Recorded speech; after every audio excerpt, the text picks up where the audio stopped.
Well, hello again, ladies and gentlemen. Today, I will be discussing chapters 1 and 2 of Mary Shelley's Frankenstein.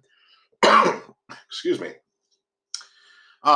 It's important to remember that as we open with chapter 1, we are now getting Victor's narration. This is now Victor speaking to Robert Walton on Walton's ship, telling him the story of his life. And you have to imagine Robert Walton sitting there and recording or scribing down what Victor is saying as Victor tells his story. And so Victor does open chapter 1 here. He does talk about, he was born in Geneva, Switzerland. So the story does take place largely in Geneva, Switzerland. And he's born into a family that has a lot of wealth and a lot of money. His father was involved with the city, and he gets into these circumstances of his father's life. His father had this really good friend by the name of Beaufort. And as Beaufort gets older, Beaufort had a young daughter by the name of Caroline. As Beaufort gets older, though, he falls sick. He had lost a lot of money, and over a great deal of time, he had grown sick. And by the time Alphonse Frankenstein, this is Victor's father, by the way, by the time that Alphonse Frankenstein comes across Beaufort, Beaufort is on his deathbed.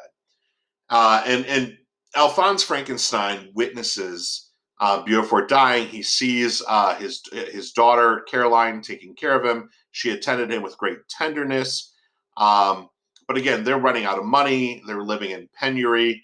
And of course, her father dies. And when her father dies, when Caroline's father dies, when Beaufort dies, he leaves her an orphan and a beggar. And this is where Alphonse Frankenstein sees this young girl, feels bad for her, and decides that he's going to bring her into his family.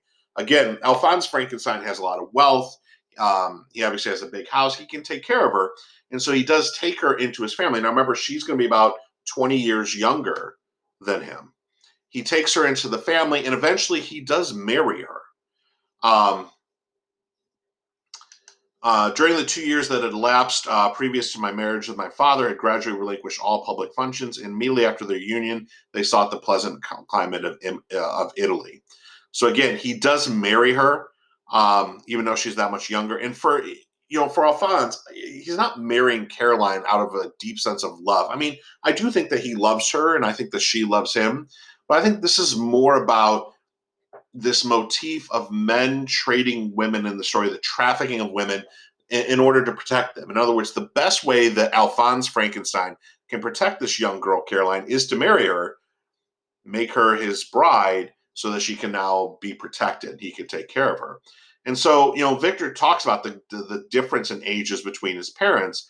And so, as they get married, they head off to Italy, and it's in Italy that Victor is born. Either eldest was born in Naples, and as an infant accompanied them on their rambles. And Victor describes having this really great life. I mean, this really great childhood growing up. His parents took care of him. His father had a lot of money, so he was well educated. He had good friends. He develops a BFF in Henry Clerval. He had this really great childhood. Caroline doted upon him. He describes in this chapter the relationship between his parents. He's like, my father, as he describes in here, there was a show of gratitude and worship in his attachment to my mother, differing wholly from the doting fondness of age, for it was inspired by reverence of her virtues, and a desire by the means, in some degree, recompensing her for the sorrows she had endured, but which gave inexpressible grace to his behavior towards her. He strove to shelter her as a fair exotic is sheltered by the gardener from every rougher wind that surround her with all that could tend to excite pleasure or emotion in her soft and benevolent mind. For Alphonse Frankenstein, Victor, in describing his parents' relationship, describes his father with this metaphor of his father was a gardener protecting a beautiful flower. It establishes this motif in the text that men view women as something that they need to protect, and that will be important, obviously, later in this chapter. They continue in their travels.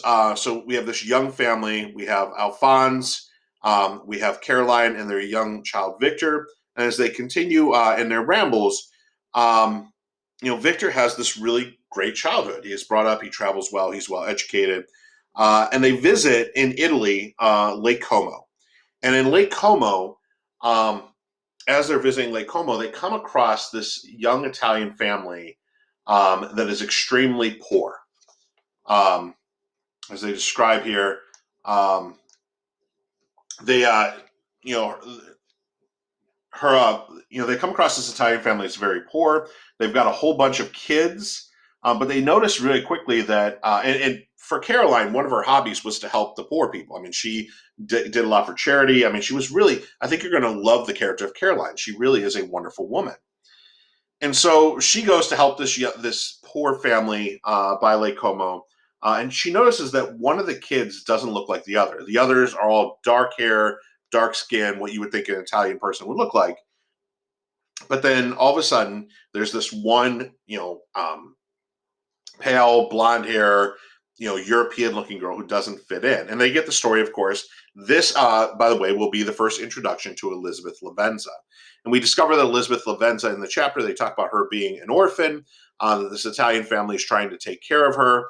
And of course, Caroline sees this, realizes that they can't take care of this girl.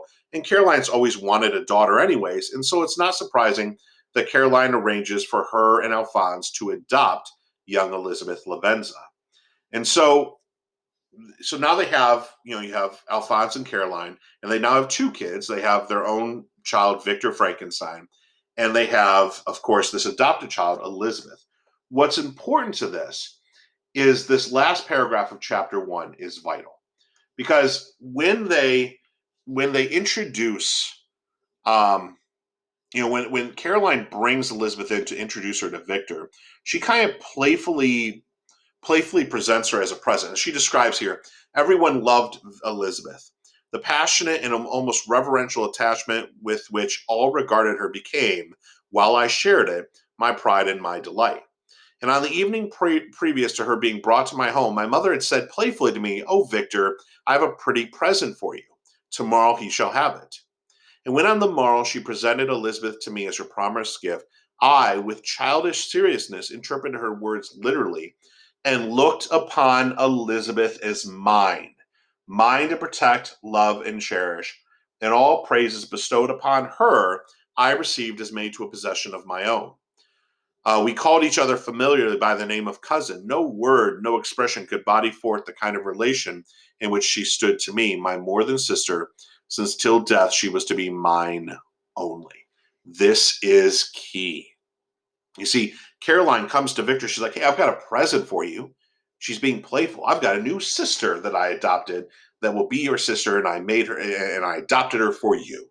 Now, Caroline's just being playful here with Victor, but Victor takes this seriously, just like his father. Think of the Oedipus complex here.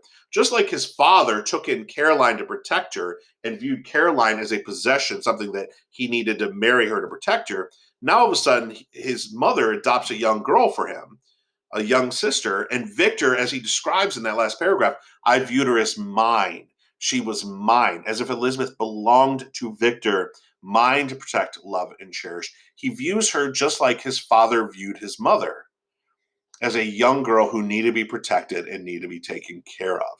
So if you're going to understand the complex relationship between Victor and Elizabeth Lavenza, you have to start there. You have to recognize how she was presented to Victor and how Victor views her as a possession that he should take care of, just like his father takes care of his mother. That takes us into chapter 2. Chapter 2, we get more about Victor's childhood. They were brought up together. He and Elizabeth are similarly about the same age. They're brought up together. There's more children added to the family. Victor does have two younger brothers. First is Ernest, and then his youngest brother, William. Um, Ernest is 7 years younger than Victor. On the birth of a second son, right here, a junior by my 7 years, my parents gave up entirely their wandering life and fixed themselves in Geneva. So again, they're given, and Victor describes growing up, everything is given to him. He has a good friend in Henry Clerval, and they would, spend time, running around and playing, pretending to be the knights of the Round Table with King Arthur. He even says, "No human could have passed a happier childhood than myself." Victor describes having this great childhood, which again should beg the question in your mind: what is it that's going to happen in this text that would cause Victor to be chasing this monster across the Arctic? He has this beautiful childhood.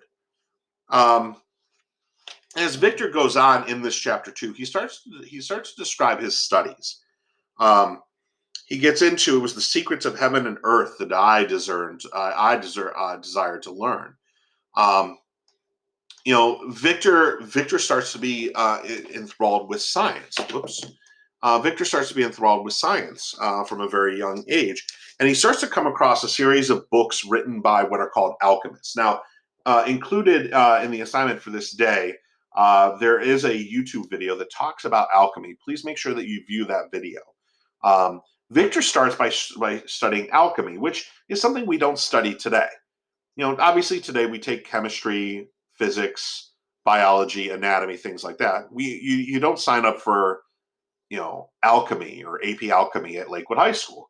Obviously, alchemy is a science we don't study anymore today, but alchemy was a science, that was meant to try to tie together science and magic. So alchemists believed in things like you could create an elixir of life. There was a substance that you could create, or a substance that existed would make you immortal. If you're a Harry Potter fan, the first Harry Potter book is all about alchemy. The Sorcerer's Stone, and Dumbledore is an alchemist. He's got a friend, Nicholas Flamel, who, by the way, Nicholas Flamel was a very real life alchemist, based on history, a very real life alchemist. And these people believe that they could discover the elixir of life, that they could create immortality. And Victor starts to study and read and is fascinated by these alchemists. And he goes to his father. And he says to his father, I open with apathy, a theory which he attempts to demonstrate the wonderful facts that he relates, and soon changes feelings into enthusiasm. Victor goes to his father and says, Dad, I've been reading Cornelius Agrippa. This guy's amazing. I love these alchemists. I want to discover the elixir of life. And his father says, Cornelius Agrippa, my dear Victor, do not waste your sad time on this sad trash.